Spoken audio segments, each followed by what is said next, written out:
Salut les amis, petite vidéo. Alors je suis un peu enrhumé là, parce que j'ai chopé froid suite à la baignade d'hier. Pas sur le coup, hein, mais c'est après au fait, quand je me suis réhabillé. Voilà, mais bon, bref, ça m'a fait un bien d'enfer. Là, j'ai senti tout mon corps ce matin. J'étais plein de vie, là, j'étais vraiment plein de, comment dire, plein de vitalité. Les bains froids comme ça vous envoie la pêche. Je vais faire justement cette vidéo pour vous dire aussi que j'en ai effacé d'autres parce que j'estime qu'elles sont vraiment pas bien. Les vidéos que j'ai faites, elles sont vraiment nulles. Notamment celle d'hier, je l'ai réécoutée, c'est une catastrophe, c'est vraiment nul à chier. Je suis le premier à faire mon autocritique, hein, puis à me dire quand c'est pas bien, j'efface, j'enlève, parce que je suis quelqu'un de perfectionniste, j'aime bien faire les choses bien, et puis bon, j'ai des vidéos qui sont vraiment pourries. Et j'ai remarqué quand j'aborde des sujets un peu, voilà, un peu plus sociétaux, tout ça, bon, j'ai une manière de penser, j'ai pas forcément les mots, on va dire, qui collent avec ce que je voudrais faire, donc ça correspond pas vraiment, et en plus, je pense que par rapport à ce que je pense, il vaut mieux pas que je fasse de vidéo parce que ça risque d'être censuré directement, quoi. Donc je vais arrêter de parler des sujets de société. Tellement cette société me dégoûte, tellement je suis vraiment dégoûté, écœuré, j'ai même plus les mots pour te dire, et j'ai tellement traversé de trucs ces derniers temps, j'ai même pas envie de rentrer dans les détails, que, que voilà quoi, j'ai franchement, j'ai la rage envers cette société-là, envers cette justice, envers cette politique. Là, je vois tout le cinéma, là, tout cet imbroglio politique, là, ces gens qui se manifestent vraiment, ils se foutent vraiment de la gueule du monde. Bon, bref, je suis pas là pour parler de ça. Justement, alors j'ai effacé certaines vidéos parce que je vais vous épargner cette souffrance, parce que j'ai réécouté, c'est vraiment mal formulé, j'ai pas les mots, je bégaye, c'est nul, il y a du vent dans le truc, c'est vraiment horrible. Donc j'ai effacé. Et c'était pour vous parler justement de la relation qu'on a entre le physique, notre propre corps, notre intériorité aussi, et l'art. Il faut savoir que beaucoup d'artistes sont des égocentriques nés.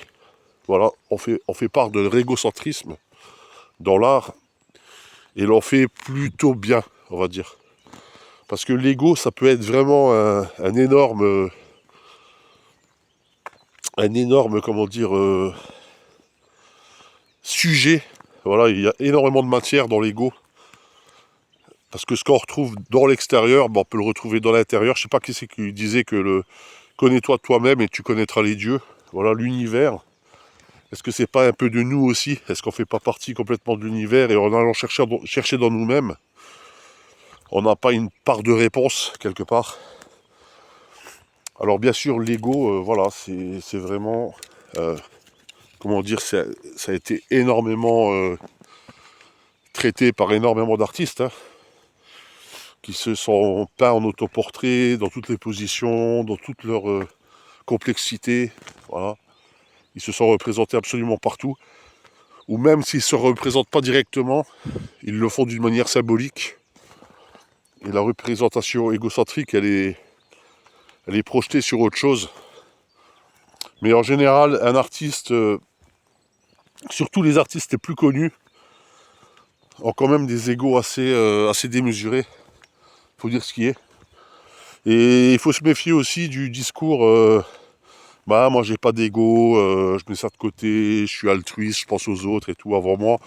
Il faut se méfier des gens qui disent ça, parce que on a tous énormément d'ego. Ça se manifeste de différentes manières. De toute façon, tu le vois déjà que tu as de l'ego, parce que quand tu souffres d'une manière ou d'une autre, on a une tendance à se plaindre. Par exemple, si moi je me blesse, je vais penser à ma douleur avant celle des autres, ce qui est complètement normal. Donc l'ego, c'est aussi un moyen de se protéger, c'est avoir conscience de notre existence.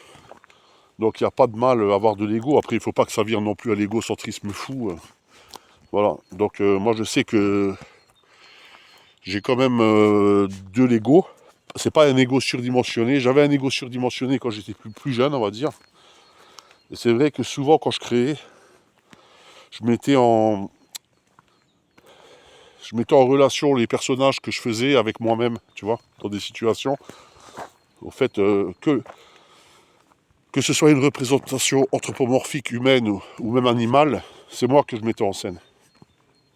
Ça m'arrive encore maintenant de le faire. Indirectement, quand je dessine un animal un peu bizarre ou des choses comme ça, parce que j'adore dessiner les monstres. Parce que le monstre, pour moi, c'est vraiment comment, la manifestation de nos états d'esprit, de nos états d'âme. Et je trouve que le monstre, c'est bien parce que un être hybride, tu peux lui donner toutes les formes que tu veux, tu peux lui donner toutes les apparences que tu veux,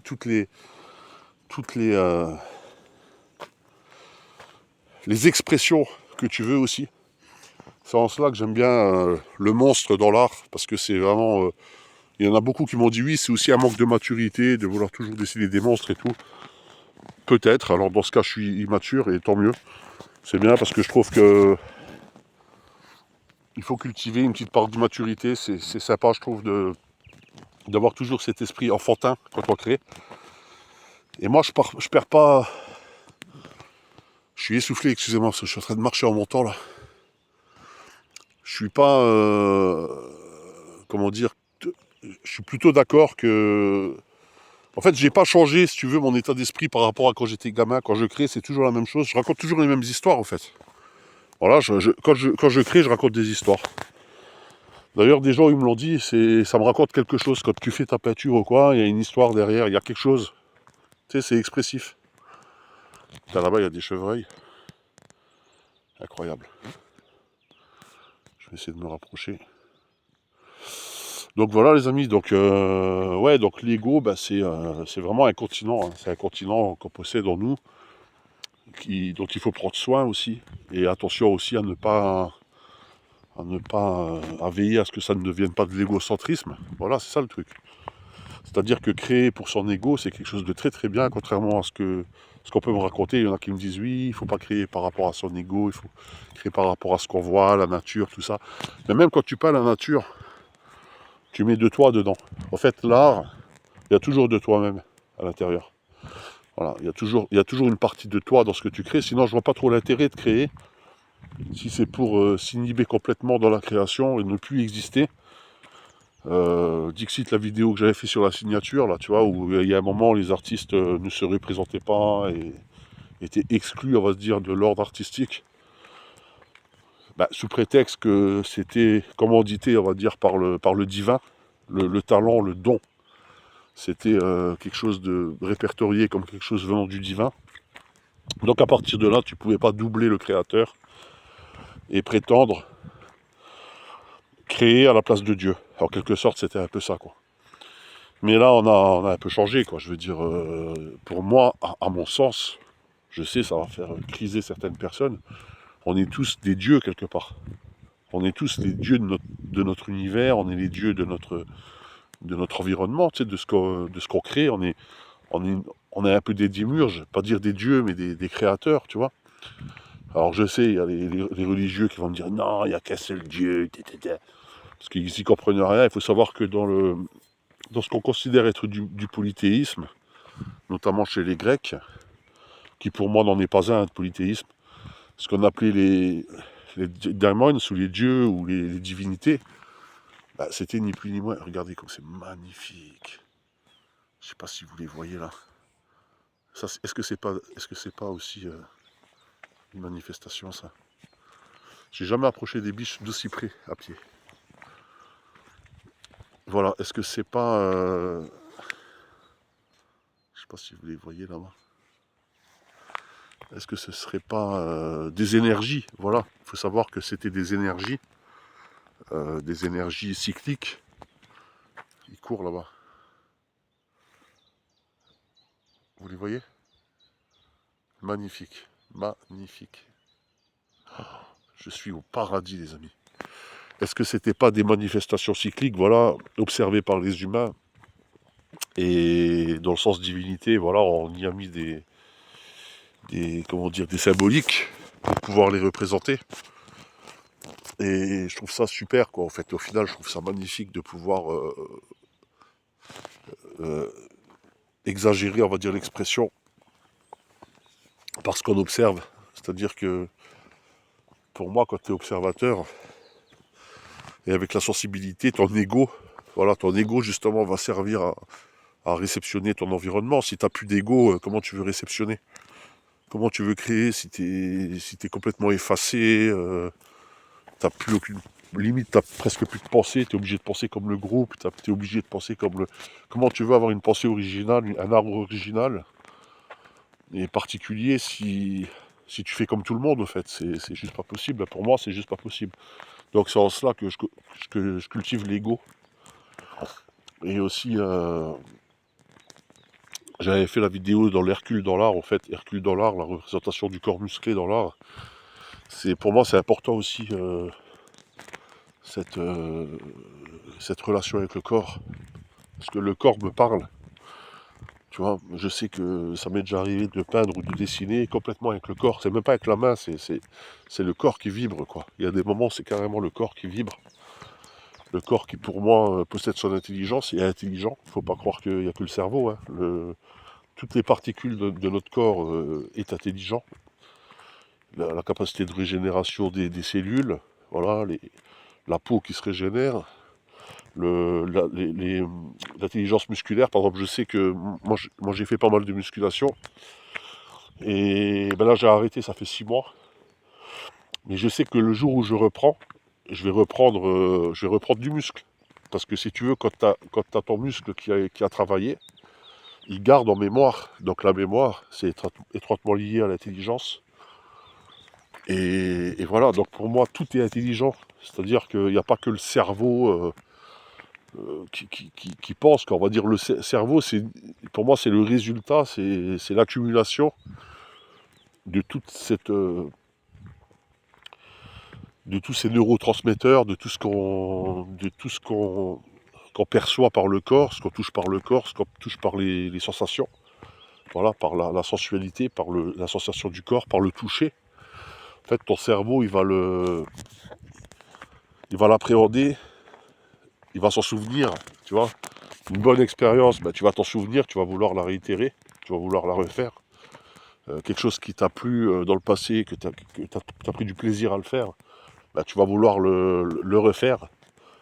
Mais si par malheur tu as eu une mauvaise expérience, on va dire que ça s'est mal passé, ben, généralement ben, le corps il se met en alerte, tu vois, tu as peur de ce truc-là. D'où le début des angoisses, des peurs, tout ça. Le début des blocages aussi, parce que les blocages peuvent survenir à partir des traumatismes liés au corps. Une douleur qui a été faite. Je sais que dans certaines communautés, je parlais par exemple on va parler de l'excision ou de la circoncision. Euh, si tu veux, le corps a été meurtri, je veux dire, dans sa partie la plus intime. Et ça fait des séquelles, en fait.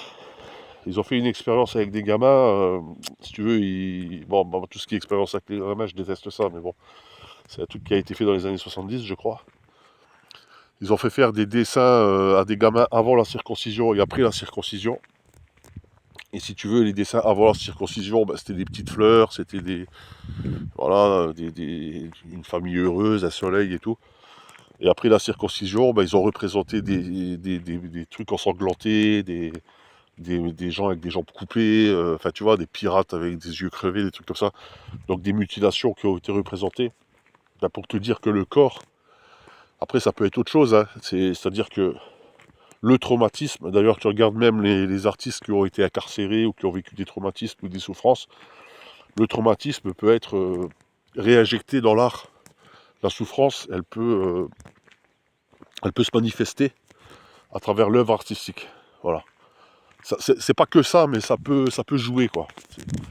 Tu vois, la souffrance du corps, l'expression du corps, c'est pour ça, moi, je dis entre la danse et l'art, de toute façon, la danse, c'est de l'art pour moi. C'est la même chose. C'est-à-dire que quand tu peins, tu danses quelque part. C'est un équilibre qui se fait entre le corps et l'esprit. Et plus tu vas être à l'aise, on va dire, avec ton corps, tu vas le peaufiner, tu vas en prendre soin, mais peu importe le corps que tu as, hein, peu importe le corps physique que tu as, euh, plus tu vas te rapprocher du corps astral, enfin du corps spirituel, plus tu vas être en unité, plus tu vas te sentir bien, en fait. Et puis plus, à partir de là, plus tu vas te sentir bien, plus tu vas te passer de religion, plus tu vas te passer de croyance. Parce que tu t'en ressens plus le besoin, en fait. Je sais que ce que je dis, ça peut paraître dingue. Après, on me dit oui, mais il faut être reconnaissant envers le créateur et tout. Bien sûr, oui, mais en fait, tu l'es déjà reconnaissant par ton propre, comment dire, par ta propre bienveillance envers toi-même. Tu sais, si tu prends soin de toi-même, si tu prends soin de ton corps, de ton expression artistique, et tu essaies d'être en symbiose, tu sais, un peu comme dans le yoga, tout ça, tu essaies d'être en symbiose, tu essaies de créer l'unité, bah, plus tu vas être dans le respect de ton corps, et de ce fait, pour moi, à mon sens, bah, au respect de l'univers, quoi, tu vois, si tu prends soin de ton corps par rapport à ce que tu manges, ce que tu bois, des activités que tu fais, des choses comme ça, plus tu vas te sentir bien, plus tu fais tout pour être bien, et plus, d'ailleurs, pour se sentir bien, bah, il faut éviter de trop manger, il faut éviter de trop se goinfrer. En fait, de toute façon, ça s'est marqué même dans les écrits, hein. Il faut prendre soin de l'autre, enfin voilà, il faut prendre soin de son corps, et puis plus, en fait, plus tu es reconnaissant envers le créateur, en fait. Tu sais, je veux dire, sans être obligé de prier tous les dimanches à l'église ou à la mosquée, bah, ça se fait automatiquement. Moi, ça c'est ma façon à moi de voir la spiritualité, tu vois. Donc voilà. Donc le corps, il a sa part d'importance dans la création. Et c'est vrai que j'ai déjà vu des artistes qui exploitent le corps. Je ne vais pas dire forcément ceux qui font des performances exagérées, qui sont obligés absolument de danser pour. T'es pas obligé de danser comme un malade, mais tu vois, par exemple, Jackson Pollock, le peintre Jackson Pollock, lui, il faisait une chorégraphie. Le peintre américain, là, Jackson Pollock, dans les années 50, lui, il faisait une chorégraphie avec son pinceau inspiré des traditions amérindiennes, parce qu'apparemment, il a grandi à côté d'une réserve amérindienne. Et le soir, il observait les Indiens qui faisaient des rituels, je ne sais pas si on peut appeler ça comme ça, pour appeler des dieux, pour appeler des divinités. Donc une sorte de danse avec des rituels. Et lui, il a voulu représenter ça dans sa peinture. Donc il représentait la gestuelle. Et il se mettait comme dans une transe, en fait. Donc quelque chose de transcendantal pour faire sa création. Voilà, donc donc il se met en mouvement, le corps il se met en mouvement, donc il est en train de peindre penché sur sa toile. Voilà, sa toile était par terre, et puis là il faisait des fils de peinture. Alors il utilisait de la peinture industrielle avec son pinceau, et ça donnait quelque chose de sympa, quoi, de très corporel, de très physique. Voilà, donc ne pas négliger le corps dans la création, c'est quelque chose d'important et qui nous le rend bien. Je veux dire, moi je sais que j'ai déjà fait des exercices de respiration, parce que je suis assez bloqué au niveau de la respiration. C'est ce qui m'a donné d'ailleurs des angoisses et des choses comme ça, parce que j'arrivais plus à respirer, j'étais bloqué. J'ai appris à respirer avec le ventre, comme un bébé, en fait. Tu vois, un bébé, quand il naît, il respire avec le ventre. Et c'est pour ça que tu vois toujours les bébés, quand il dort, il a d'une manière apaisée et tout, parce que c'est son ventre qui donne le rythme de la cadence de la respiration. Et c'est vrai qu'au quotidien, on est toujours bloqué, on a une tendance à rentrer le ventre, on a une tendance à mettre nos ceintures, à se bloquer et tout. Et je sais qu'à un moment, j'étais tellement bloqué que j'arrivais plus à créer. C'est comme si j'arrivais plus à respirer, quoi. Donc ça bloquait ma création. Donc c'est pour te dire que, voilà, il y a une relation entre le corps et l'esprit, et de ce fait, dans l'art. Allez, ciao.